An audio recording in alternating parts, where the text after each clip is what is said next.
گیری ترتیبات و سازمان‌های بین‌المللی و چند جانبه که تأمین کننده منافع کشورهای در حال توسعه باشه استقبال می‌کنیم و فکر می‌کنیم که این ابتکار می‌تواند کمک بکنه به شکستن انحصار در یکی از مهمترین حوزه‌هایی که با همه جنبه‌های زندگی بشر در ارتباط هست و حتما از این فرصت، از این چارچوب استفاده خواهیم کرد برای تقویت همکاری‌ها با چین و سایر کشورهای عضو این تشکیلات جدید.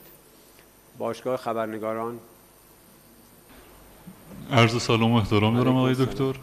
خبرهایی منتشر شده مبنی بر اینکه حماس با واگذاری سلاح موافقت کرده. موضع ایران نسبت به این موضوع چیست؟ خیلی ممنون. البته خبرها ضد و نقیض هست. شرط و شروط مقاومت فلسطین رو هم حتما دیدید، ولی به طور کلی من همون پاسخی که به یکی دیگه از همکارانتون دادم رو باید تکرار بکنم و اون این است که رژیم صهیونیستی اساساً به هیچ معاهده، به هیچ تفاهمی پایبند نبوده و از این ابزار، از توافق‌هایی که هر از مدتی با وساطت برخی ایجاد میشه استفاده کرده برای تداوم مسیر نسل کشی. آماری که دادم خدمتتون رو تو ذهنتون مرور بکنید، اضافه بکنید به آمارهایی که در این 3 سال در رابطه با کشتار مردم فلسطین منتشر شده. فقط 61,000 نفر کودک فلسطینی یتیم شدند. نزدیک به 3,000 خانواده فلسطینی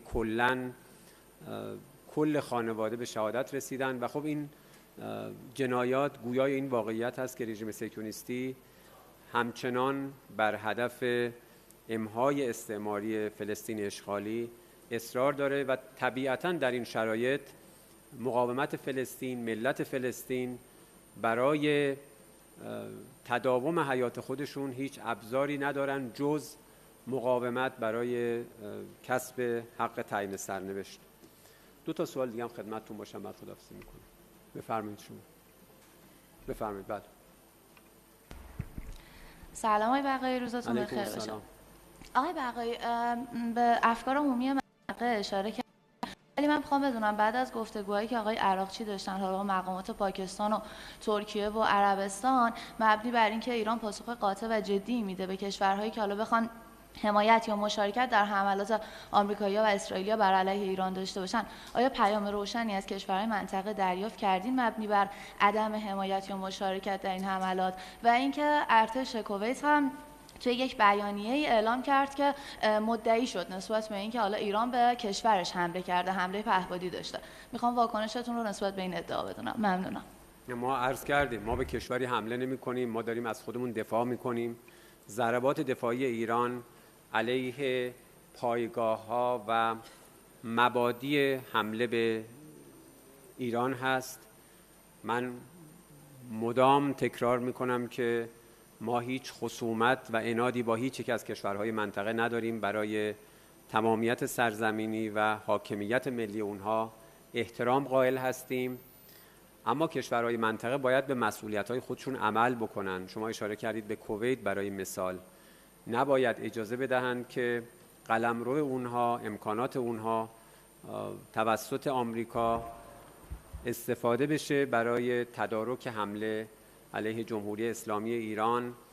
ما امیدواریم تجربه این 5 ماه این درس رو به همه داده باشه که تداوم حضور نظامی آمریکا در این کشورها جز ناامنی و تفرقه و اختلاف بین کشورهای منطقه محصولی نخواهد داشت و ما نهایتاً به عنوان همسایگان دائمی باید تصمیم بگیریم با ایجاد اعتماد متقابل و همکاری سازنده با همدیگه سازوکاری رو ایجاد بکنیم که تأمین کننده امنیت همه کشورهای منطقه باشه. خب من خداحافظی میکنم. گفتم 2 دیگه رادیو جوان. ممنونم آقای دکتر. سلام میکنم خدمت شما، خدا قوت. آقای دکتر، رئیس جمهور امریکا در توییتی ونزوئلا رو اومد ایالت 51 خودش اعلام کرد، همزمان هم در توییتی دیگری در حال سرکشیدن به گرینلند هست. قبلا هم که مدعی کل کانادا شده بود. شما این روند رو چطور ارزیابی میکنید؟ ممنونم. خب اگر بخوایم تحلیل بکنیم به عنوان یک الگو، ما ظاهراً داریم برمیگردیم به استعمار کلاسیک حتی قبل از جنگ جهانی اول که برخی استعمارگران صریح با اتکا به مفاهیمی همچون مسئولیت نژاد سفید کشورهای دیگر رو اشغال می‌کردن، منابعشون رو غارت می‌کردن. قرار بر این بود که بعد از 2 جنگی که توسط اروپاییان بر دنیا تحمیل شد، جامعه جهانی مسیر دیگری رو انتخاب بکنه. منشور سازمان ملل متحد بنای نفی استعمار بر اساس نفی استفاده از زور در روابط بین الملل، احترام به حاکمیت کشورها بنا نهاده شده. این ادعاهای مقام‌های آمریکایی که هر از مدتی به راحتی ولو روی تصویر و در توییتر کشورهای دیگر رو الصاق میکنن به کشور خودشون، خب این مغایر است با همه اصول و قوانین بنیادین منشور ملل متحد، با مهمترین قواعد حقوق بین الملل و جا داره که کشورها، همه کشورهای عضو سازمان ملل متحد در این زمینه مسئولانه موضع بگیرن و مخالفت خودشون رو با این روند اعلام بکنن. من خیلی تشکر میکنم از همتون. انشالله تا هفته آینده. خیلی متشکرم.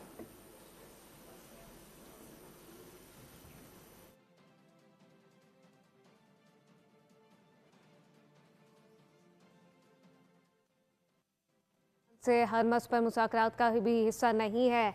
Iran Oman Hermes से मुताल्लिक नए बहरी रास्ते पर मुआहदे के करीब हैं, जबकि इस्माइल बकाई की जानिब से कहा गया तजुर्बा बताता है दुश्मन को सिर्फ ईरान की ताकत रोक सकती है। खित्ते के ममालिक अमरीकी अड्डे ख़त्म करें, तर्जुमान ईरानी वजारत ख़ारजा की जानिब से ही कहा गया है। अमरीका पूरे खित्ते के ख़िलाफ़ जंग में मसरूफ़ अमल है।